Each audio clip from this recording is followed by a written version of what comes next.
What did I do?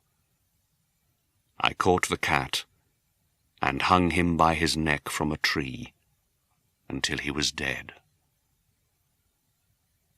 That night I woke up suddenly. My bed was on fire. I heard people outside shouting, "Fire! Fire!" Our house was burning. I, my wife, and our servant were lucky to escape. We stood and watched as the house burned down to the ground. There was nothing left of the building the next morning. All the walls fell down during the night, except one, a wall in the middle of the house. I realized why this wall did not burn, because there was new plaster on it. The plaster was still quite wet.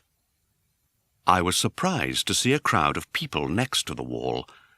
They were talking and seemed to be quite excited. I went closer and looked over their shoulders. I saw a black shape in the new white plaster.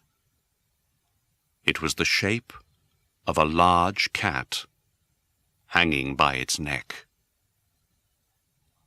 I looked at the shape with complete horror. Several minutes passed before I could think clearly again. I knew I had to try to think clearly. I had to know why it was there.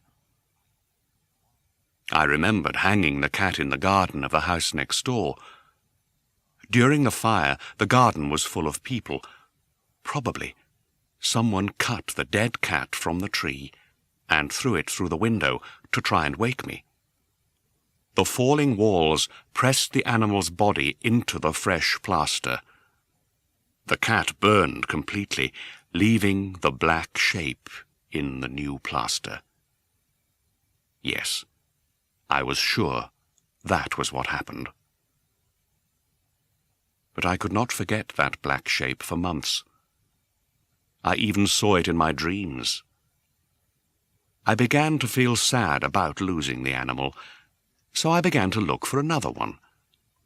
I looked mostly in the poor parts of our town, where I went drinking.